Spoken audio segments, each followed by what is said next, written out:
Welcome back, everybody, to Pioneer Tuesdays here at Card Art. We're getting round number 2 underway in just a second, and we got two more decks that one of them you probably have seen a lot, definitely if you're playing Pioneer more frequently for RCQ season, in Atarka Red. However, there's a different deck on the opposite side of it, and it's going to be one of our co-commentators, Kyle, playing something a little bit fishy. Yeah. Simic Merfolk or Simic Fishy. And it's going to be Kyle on the left playing the Simic Merfolk deck, and it's actually going to be John on the right who is going to be playing the Atarka Red deck. So maybe a little bit different than the straight up Gruul Prowess version. The Atarka Red deck might be trying to play a little bit more on the red side and not having the same kind of protection spells, but we'll have to see. So, actually, I believe I know what list John is on. No. Give me the Yeah, beans. You this got looks like all this inside info. I saw one of our other players, Willow, playing this earlier, and seems to be the exact same sleeves. So, Okay, so that's what it is. well, looks like a normal mono red, a target red kind of opener. Kumano into dual prowess creatures, beating his opponent down. And looks like Kyle does not have a 2/2 to block with, but just a 1/1 and added a land to his hand with that Sinnoh Scout. Oh, this is going to be another one of those games where I'm like, what does that Merfolk do again? This caller, oh no, it doesn't work. Okay. So that one stops like tokens and our non-tokens from like being blinked in, basically. Oh, okay. So Yeah. that's kind of like the containment priest of Yeah, Merfolk, so to speak. I believe he runs it as a one of, as like a one drop in his deck. Unfortunately, does not stop the boogeyman of the format. Yeah. But it does stop that Kamana. It does stop that Kuma. Wow, I didn't know that I would did. work. Yeah. But looks like it's just going to be another attack coming in here from John and paying 2. Is this an Atarka's command? Is this going to be something a little bit different? It looks like just debating their options right now. Yeah. So I believe John's also playing, of course, the boogeyman of format Slick Dot show offs in his deck. So Looks like looks like a well, play with fire to the face. okay. Just pushing it through a little damage while getting us dry in. So it is going to mean that that Soul Scar Mage is going to get buffed up by Prowess. Only 2 damage coming across here. So not the same explosive kind of turn 3, turn 4 kill you'd expect to see from this like Atarka Red Gruul Prowess style deck, but just enough to kind of control what Kyle's trying to put on the battlefield. Yeah. So Kyle's life total is still at a pretty okay amount.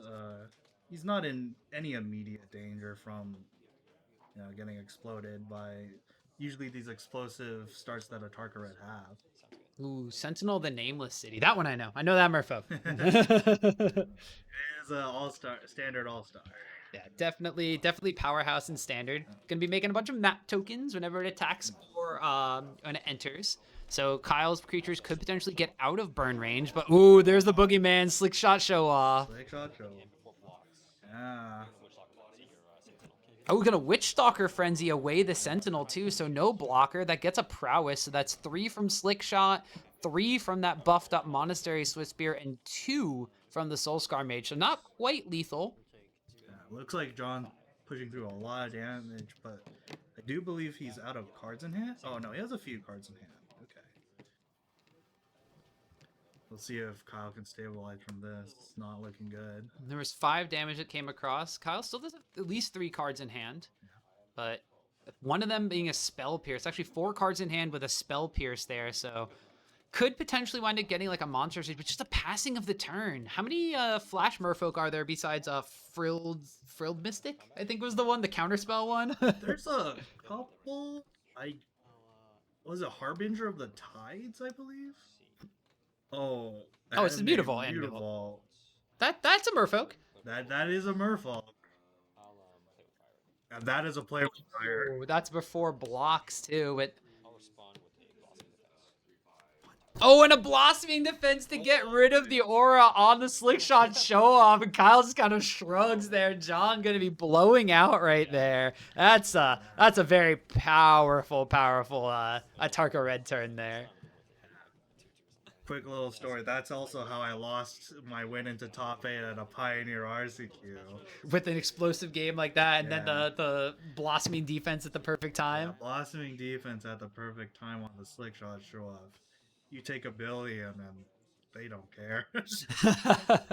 So that was just a huge amount of damage that was able to come across from the fact that not only was Kyle trying to play instant speed at that point to try to catch John with not the right amount of spells in hand, but it just didn't pan out because John had the stack on his side, because every single spell John was using as a combat trick there, it's a prowess trigger on the Monastery Swiss Spear, prowess trigger on the Soul Scar Mage, and then super prowess on the Slick Shot Show Off.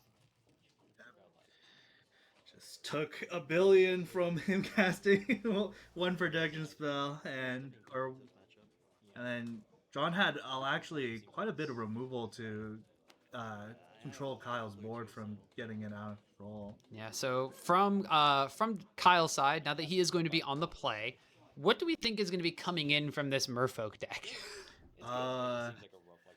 Well, I know a Merfolk with protection from red.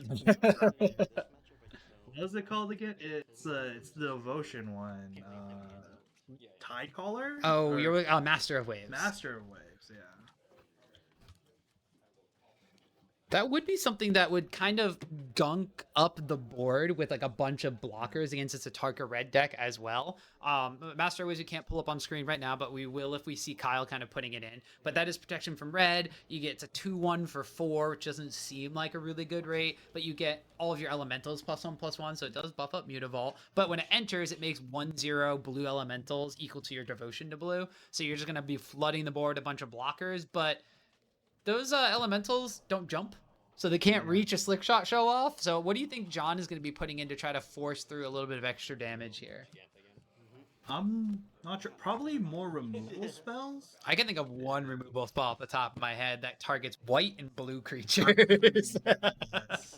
I can think of 2. Oh yeah, there are a lot of those after all. Those. So definitely looking at maybe some rending volleys just to kind of clear the board. The green part of the deck also is like for pick your poison and stuff, which I don't think is really going to be super effective in here. There's a lot of mono red spells in the sideboard of these like Atarka red and Gruul prowess type decks. A lot of extra spells. There could potentially be, if there's cards that are a little bit more dead from John's side, or if he thinks he needs to go a little bit bigger, if he anticipates this Master of Waves too, that could be something. You see more Rampaging Ferocidons come in, because you play the Master of Waves, you're like, great, I'm gonna make like 6 elementals. It's like, great, take 7. Also, another card that I believe could be in Kyle's deck. It's Tidebinder or Tidecaller. It's Oh, the Tidebinder Mage? Tidebinder Mage, yeah. What it does is that ETBs, it will lock down a green or a red creature for as long as it stays on the field. So that's basically anti-slick shot show-off mage in this deck specifically. Yeah. That's pretty powerful. I'm wondering if the Mistcaller stays in.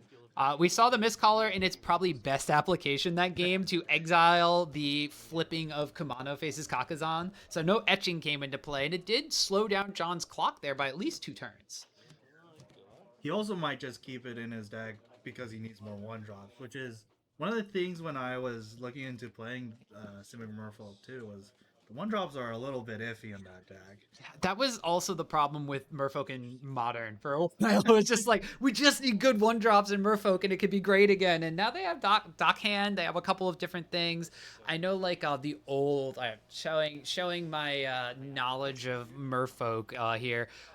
River Glide something or other was a 1-drop 1/1 unblockable, and that was the only playable 1-drop that they had for so long from like that was original Dominaria Ixalan block standard. Yeah, they have Tide Shaper now, which is spreading seas on a body. Yeah, so we'll have to see here. Looks like Kyle did wind up taking a mulligan down to 6, denoted by the die.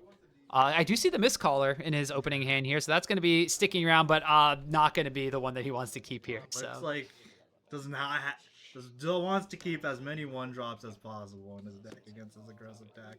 All right, and here we go. Cavern of Souls, Cenote Scout finds the land, and Kyle's shaking his head. This thing's never a 2-2. We'll see. Well, not relevant right now. This is very similar to game number 1 so far. Cenote Scout not finding a non-creature or non-land, and then Kamano coming down. So we'll have to see if it's a follow-up with the Prowess twins again, the Monastery Swiftspear and Soulscar Mage. There's Cenote Scout. Another land. Do we see the Mistcaller in Kyle's hand? No, he bottomed the Mistcaller from the mulligan, but it looks like there were 5 lands in Kyle's hand, and then 1 unknown Merfolk, it looked like, in the back. So these Cenote Scouts, at least getting rid of the lands on top, but not helping Kyle advance the board either. Here comes the Swiftspear. Oh, second Kamano this time, but this is going to trigger Prowess, so that's actually an extra point of damage compared to last game. So this will be 3 coming across. John having an even more creature-centric plan this time with a lot of Kumanos and the Swiftspear. Kyle might be thinking that he wanted that Mistcaller after all. Well, it would only stop one of the Kumanos here, but yeah, it would have been nice to get rid of at least one of the 2/2 ways coming in at his face. So 4 cards in hand for John. Kyle still has, I believe, 7 in hand, thanks to all those explorers. We know at least 2 of them are lands. Tapping 2. Well, not tapping 2. Oh, pass. Oh, no. He's trying to read Kamano here. I was going to say, he's got plenty of lands in hand. Yeah. I don't think he wants to actually not play one of those and pass. So Kyle looks like it might be attackers first. Can just attack with one of the Cenote Scouts, get a little bit of poke damage in on John's life total, but he's kind of just debating how he's going to deal with these Kumanos that are flipping. The Cenote Scout right now represents a second blocker, so if there's a play with fire or something, like, John just doesn't absolutely blow him out with like 6 or more damage this turn. Flip. So Kyle decides to leave all his mana open. I do believe I saw a counterspell in his, or some kind of counterspell in his hand. So no, he has the same aura that he was trying to stop the slick shot show off with last game. Third Kamano. Whew. Oh, Kamano tribal out here. Another prowess proc, and John has another Kumano second chapter trigger, so see if he has another creature coming in.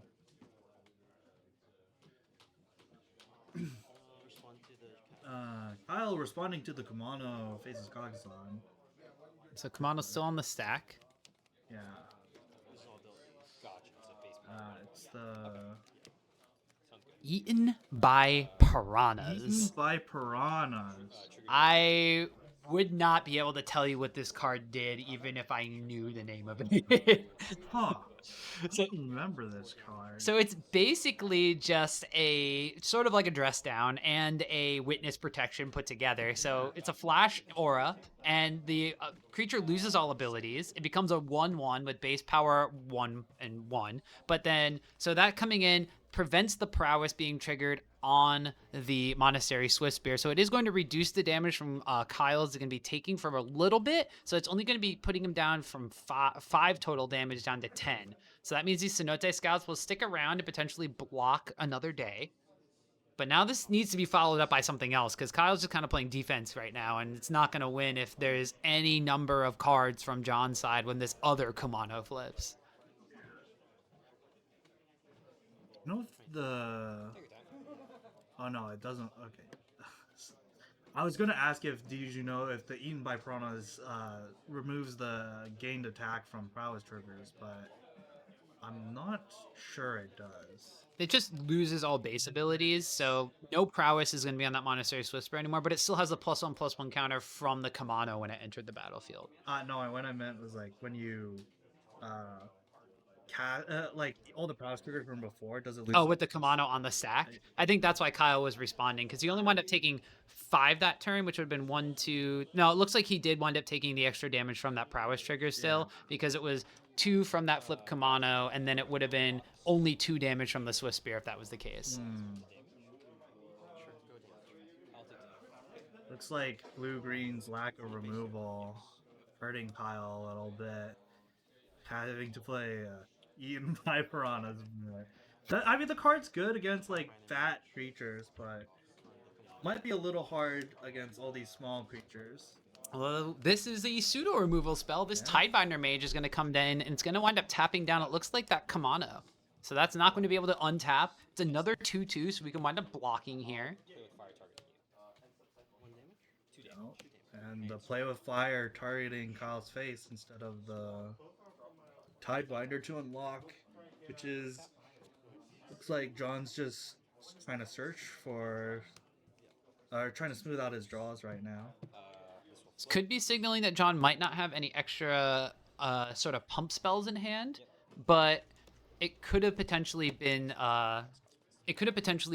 just that he was not worried about this Tidebinder Mage because he has trample effects in his deck, and he's just going to try to trample over these other 2 creatures. And it does look like somebody in chat pointed out the other 1 damage that he took was from the Kumano when it entered. So not the prowess trigger, but the Kumano actually resolving. He's just on the top of our screen there, so it's a little hard to see. Just too many Kumanos, you know? Like, oh, a Witch Stalker Frenzy, and... Oh, Dillian Hexcatcher. So Kyle's gonna start stacking some Cenote Scouts to make him to probably counter this Witch Stalker Frenzy. That's a bit of a blowout there. So Cenote Scout does its best to wind up just kind of preventing the Witch Stalker's Frenzy from blowing up the single blocker. So that's going to be and it's actually also going to be a Lord effect. So now this Tidebinder Mage blocks profitably against this Kamano. That Cenote Scout, however, should be exiled because there are flip Kamanos on the battlefield. But yeah, so Kyle swinging in with his Voldemort Hexcatcher, plays the land, and passes his turn back. I think the Cenote Scout should be exiled from the Kamano. Oh, yes. So, yeah, these are just exiled, yeah. Because, quick correction on the Cenote Scout's placement, and the backside says if creature would die. if they're zoned. This is why I sit on the outside. Good catch, good catch. Reading the card, he explains the card. Yeah. Creature dealt damage this turn by source control. Oh, it's only if it's dealt damage. Oh. Wait, oh, yeah, I don't think it exiled. I don't think Is it? Oops, never mind. It didn't get dealt damage. Yeah, there's no damage being dealt. Okay. Small wrong call. Yeah. You're good, you're good. Small wrong call, but we'll just continue on, continue on. Yeah. So, That was a. This is why I should stay seething. so I mean, still a profitable turn for Kyle last turn, keeping up his playing a tap land and keeping up his mana again. So playing at instant speed has helped Kyle quite a bit, catching John off guard with some of these tricks. Yeah, and it's definitely a different kind of take from the Merfolk deck, because normally you would think, okay, Merfolk, it's like a Kindred style deck. It's going to be throwing down creatures, pumping the things up, and then you're so used to the modern version using Aether Vial to flash things in. But this Pioneer style doesn't have Aether Vial, so seeing a couple of different sort of tricks coming out from Kyle's deck to try to compensate for that. But this is a Monstrous Rage, which is a pretty powerful thing here, because that means that Tidebinder Mage is literally going to get run over. Yep. this is 3 Kyle checking how much damage he's going to take from this.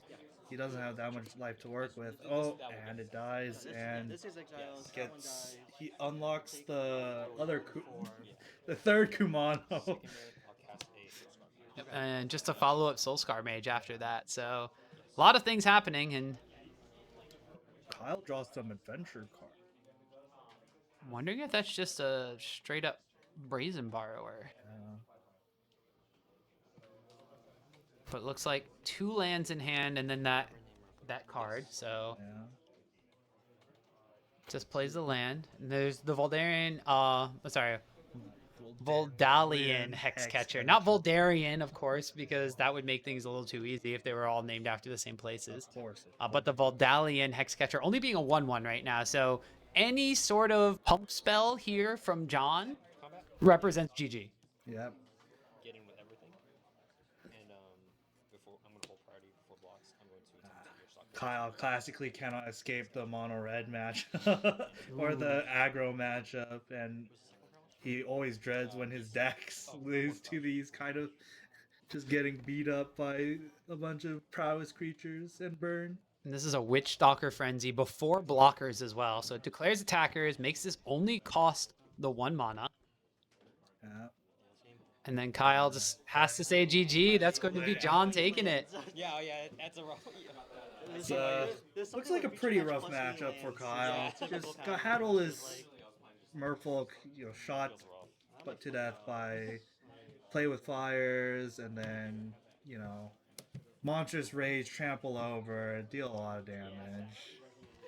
There's not a heck of a lot that you can do when the Atarka red deck kind of starts firing on all cylinders. We saw him basically trying to do as much as possible, but then John also had a very unique sequence of cards where by playing the Kumano Faces Kakazans as opposed to playing actual other creatures, there were just pop shots of damage that were coming in, and this is very important for like these aggro style decks to like recognize. Having all those little pot shots of damage come in and start to add up over a couple of turns, by the time John was actually drawing the spells to get rid of the blockers or get rid of the things that Kyle was playing, there was only 10 life or something like that left over, because these Kamanos were being basically expendable attackers because of the number he drew. Yeah. Come on, tribal, very scary. Yeah, so that, like I said, the Gruul prowess deck would be very powerful. The Simic Merfolk deck, I'm not entirely sure like what some of the other cards that Kyle had in his list were. If there was a Master of Waves type effect, that could obviously be something that is kind of geared against some of these more lower to the ground aggro decks to try to like put some blockers up, but it could also be for like some more of the mid-range decks too. Like if you wind up playing that against something along the lines of like an Is It Phoenix, they have a very difficult time removing the Master of Waves to begin with, Yeah. and then it's basically a slightly better version of Young Pyromancer from their own deck. So I can definitely see how the Merfolk deck could attack some of these metagame decks. Yeah. I believe so. I've talked with Kyle about this before. There's another version of Morfolk, I believe, in Pioneer where you play Kumena, and then you have something that untaps, and then you have a Soul Cauldron, and then you try to combo your opponent off Oh, with and Deep Root that plays Pilgrimage. the Deep Root Pilgrimage. I say Yeah. the enchantment, so you just kind of making a ton of little Yeah, 1/1s and I believe everything. Kyle is off that game plan, and he likes to play like a more like control-y, kind of lordy, tempo-y kind of build. Mm-hmm. I said the tempo style deck too, like the way that he was flashing in the hex catchers and he was playing more at instant speed, kind of reminded me of like the old Simic Flash deck. But Oh, those had okay. like Night Pact Ambusher as a way to end the game, like having a big 4/4. Whereas it looked like with the Simic Merfolk deck, it was more trying to get like that kind of kindred theme online. Like you said, they're playing a bunch of lords, trying to get everything buffed up, as opposed to having like a haymaker that could completely flip the game around just by making tokens itself and then buffing everything up like the Night Pack Ambusher could do. Yeah, and then you could like get a little bit of incremental value with the Sentinels as well, and the Cenote Scouts. Exploring, filtering. Yeah, as I said, the Cenote Scouts never being tutus was very unfortunate for Kyle in that matchup. It did filter away 2 lands in addition to all of the other lands that we wound up seeing coming from his actual starting hand. But I'm actually wondering if there was what was it, the Ixalan Merfolk. It was a Merfolk Lord. It cost 2 mana. I forget. It was just Simic colored. I wonder if that was in Kyle's deck as well. And we just didn't see it. Yeah, I know what card you're talking about. Yeah. Yeah, I believe most lists I've seen online run it as like a 1 of or a 2 of. They mostly play 4 Hex Catcher, Sentinels, and then like a bunch of more utility stuff. I'm trying to remember what other Merfolk deck. Obviously, Tide Binder out of the board. Yeah, so bunch of different potential Merfolk angles. It's a little bit different to the Azorius Soldiers deck that we saw early in round number 1, where Garrett kind of had more of an aggressive plan. His things were smaller. They did eventually get pumped up by some smaller versions of Lords, but it wasn't. The Merfolk deck just didn't play the same kind of game plan aggressively, and like you said, did play a little bit more control-y, and then wound up kind of getting punished by the deck that did play aggressively. Whereas in Garrett's game previously, he was the aggressive deck against the mid-range Orzhov Greasefang deck, and he was able to kind of close things out a little bit. So interesting to see kind of how like these two decks could potentially be built similarly, or at least like kind of grouped together and like that Yeah. creature type archetype, but play completely differently. Yeah.